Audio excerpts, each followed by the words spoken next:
আলহামদুলিল্লাহ, কত সুন্দর লটকন দেখতে পাচ্ছেন।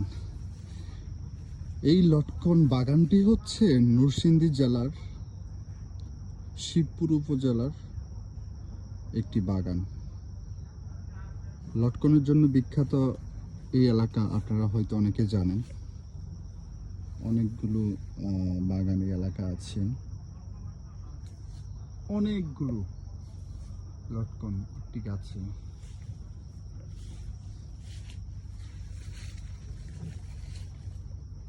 এখন এগুলো পরিপক্ক হয়নি, আর একটু সময় লাগবে।